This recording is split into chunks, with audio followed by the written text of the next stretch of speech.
My husband has a strong attachment and obsession to his sister, so-called sister complex. My sister-in-law and her husband have taken to barging into our home, treating it like their own, occupying our space as they please. They rummage through my personal belongings, using and taking them without permission. My husband, for this part, turns a blind eye, and this emboldens them to gradually escalate their behavior. I just cannot tolerate this anymore. From here on, I like to share my struggle until I decided to divorce. My name is Jessica, and I recently turned 28 and received a promotion at work.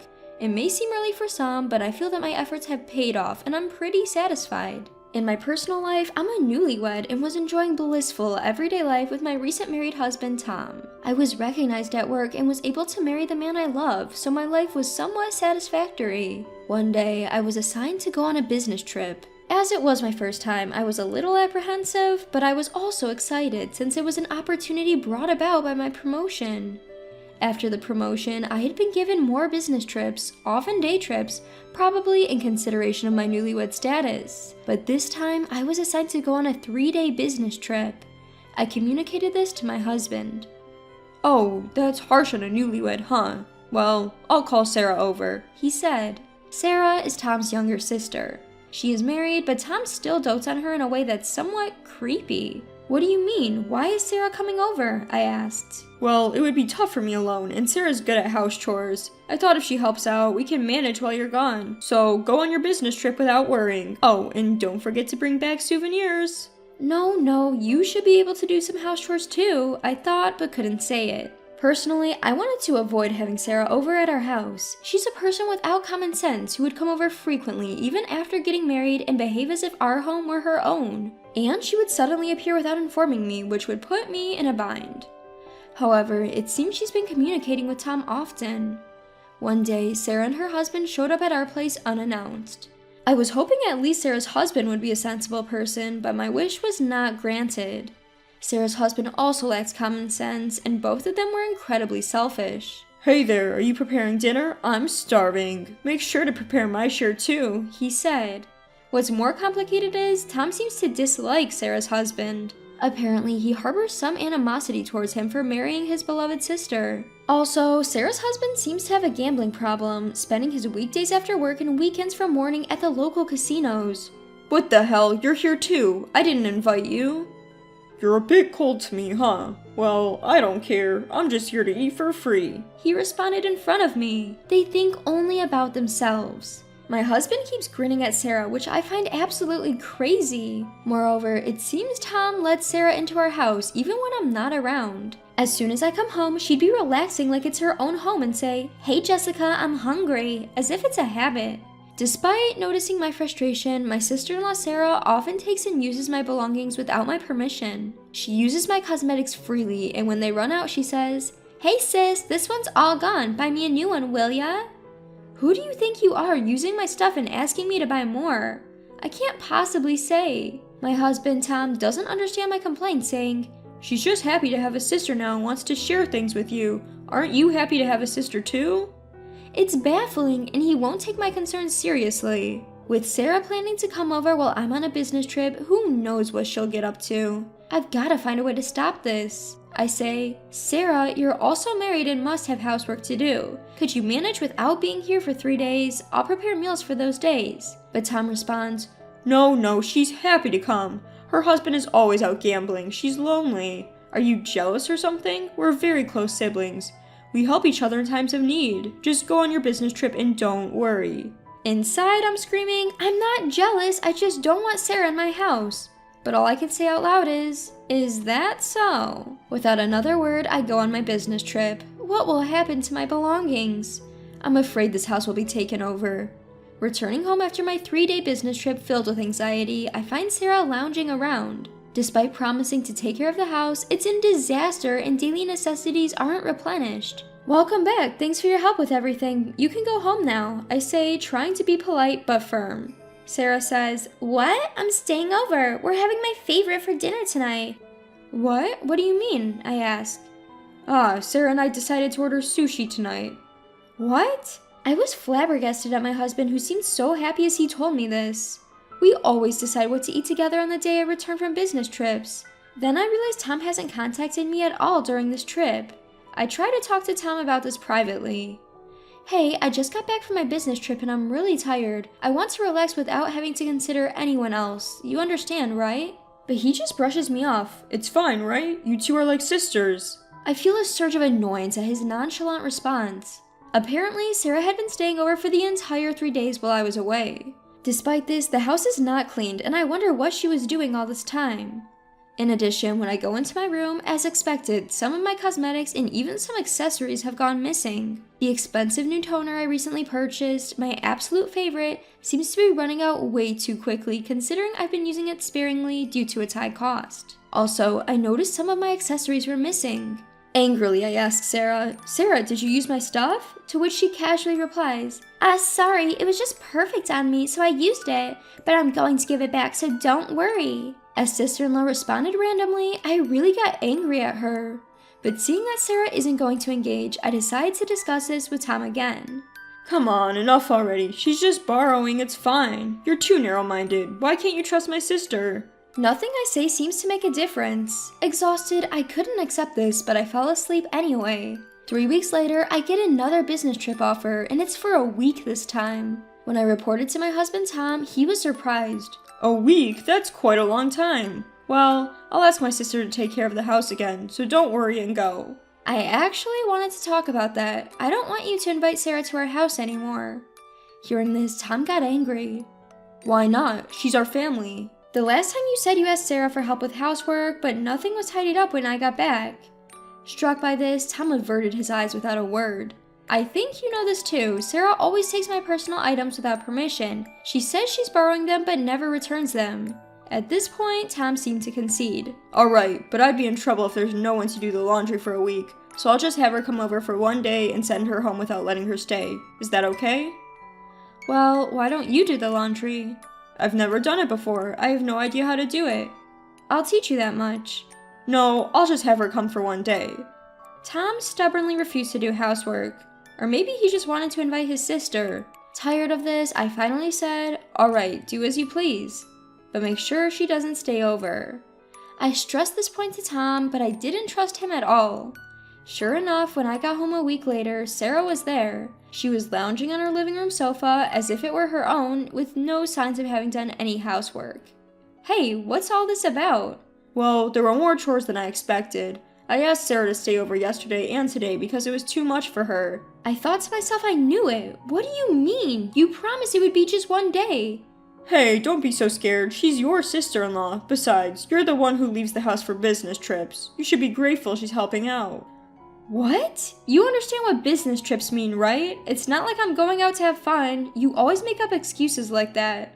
Without paying any attention to what I said, Tom continued. And apparently Sarah is divorced. She also seems to have lost her job. There'll be times when you can't do the housework because of your business trips, right? She said she's okay with it, so I thought we could let her live with us. What? What are you talking about? Why are you making decisions without consulting me? As I've said, you can do the housework. It's not every day. This isn't just your house. Come on, we should help each other out in times of trouble. You must feel sorry for her too. What are you thinking? Breaking our promise and deciding something like that on your own? I can't trust you. How cruel to say such a thing to your husband. It's just for a while. Sarah also says she'll find a place to live and a job as soon as possible. We have an extra room anyway. Besides, Sarah has already given up her apartment. She doesn't want to live in the house she shared with that guy. Incredibly, my sister-in-law Sarah had divorced and become single and had started to say that she wanted to live with us. How dare you make decisions without consulting me? This is the last straw. You're so inconsiderate. What do you think of this family, huh? If you're going to be like this, then do whatever you want. I gripped my suitcase that I had just brought back from a business trip and immediately stormed out of the house. Leaving the house was the easy part, but with nowhere in mind, I wound up in an internet cafe. After a short break, I started to calm down. At that moment, my husband Tom contacted me. Come on, Jess, you don't need to get this worked up. My sister is in trouble. I can't just ignore her. Now that you've cooled down a bit, think about it. She's offering to help with housework. It's not a bad deal, right? Do you remember the promises we made? Plus, I can't trust your sister Sarah. To be frank, I can't stand her. What the hell are you saying? If you're so against living with her, why don't you leave? Is that really okay with you? Fine, I'll do it. I don't mind at all, but don't come crying to me if you regret it. Tom hung up the phone angrily. After the call, I could feel my feelings for Tom rapidly cooling. Enough! I've had enough of that man. He's caused me so much pain and now he's kicking me out, but I'll make sure he regrets it. After that, I devised a plan and began to gather the necessary supplies. And right after I initiated the operation, as expected, I received a call from Tom. Jess, listen to me. This morning, out of nowhere, John showed up at our place. It seems like Tom was panicking because his sentences were all over the place. Ah, your brother is here.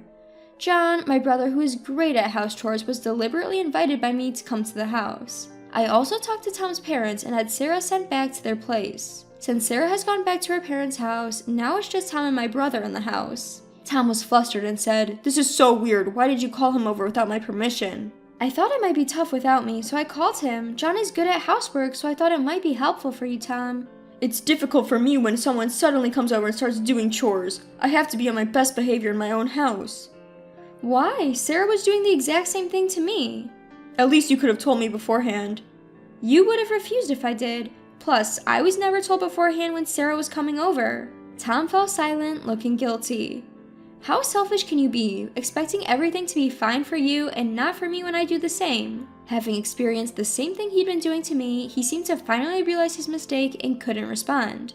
But this was far from over. The real revenge was just starting.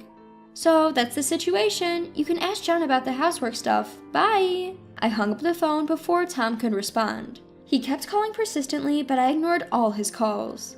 The next day, as planned, I asked my brother to help kickstart the second act of my revenge. As expected, my husband called right away. "Jessica, I need your help."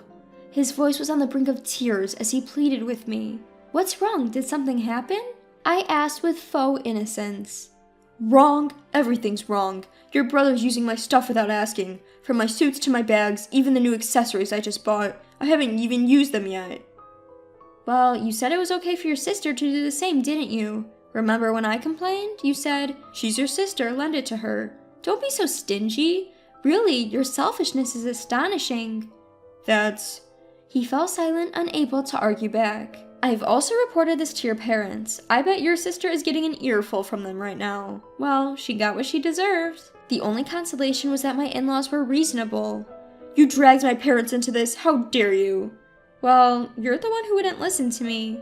My husband was flustered, never imagining I would go as far as to involve his own parents. I'd even asked them not to contact him for a while, and they'd agreed. A few hours later, I returned home with my in-laws and sister-in-law. Upon entering, my husband immediately started complaining to me.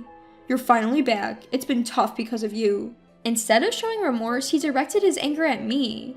Ignoring him, I gathered everyone in the living room and showed them a video. As soon as my husband and sister-in-law saw it, they were speechless. What the hell is this? Why? In the video, you could see both of them. It's not surprising they were shocked. The video was from a hidden camera I had installed before I left for my business trip. I had secretly recorded their misdeeds. In the video, you could see my sister-in-law rifling through my belongings and taking them without permission. Sorry, but I didn't trust you two, so I recorded this before my business trip. What have you done? Are you doing this always? This is a crime. My father-in-law exploded in rage after seeing the video. Can't you even distinguish between right and wrong at your age? Shame on you. Even my mother-in-law was fuming, her face turning red and on the brink of tears. And with that, my revenge ended. I thrust the divorce papers at my husband right there. Hold on, are you telling me you want a divorce over this? Is this some kind of joke? Do you think this is a joke? Do you realize how much this little thing, as you call it, has caused me distress? You never listen when I try to talk about it and always put Sarah first. Moreover, she never returned the things that she took from me without asking. I never gave her a permission. It's the same as theft. I could even sue her. Now, hurry up and sign. He was shaking, and my in-laws silently watched the situation unfold. Eventually, he signed, seeming to resign himself to the situation. Once I got the papers, I immediately started packing. Seeing me pack, my husband tried to stop me. Wait, Jessica, if you leave, I won't be able to afford the rent for this place. As Tom said, the apartment we're living in now is well located and rather pricey. He couldn't possibly afford it on his salary alone. The look on my in-laws' faces was pitiful as they observed their son, but I no longer had any sympathy for him, so I didn't care about that. I don't care anymore, you're a stranger to me now. Why don't you sort it out yourself? You've got your beloved sister after all. You two can find somewhere to live within your means. I left the house and went straight to submit the divorce papers. I moved into an apartment near my workplace. I had a barrage of calls and emails from my ex-husband, but they were a nuisance, so I blocked them all. I have no idea what he's doing or where he is now, and to be honest, I don't care. Freed from stress, I'm now enjoying my single life.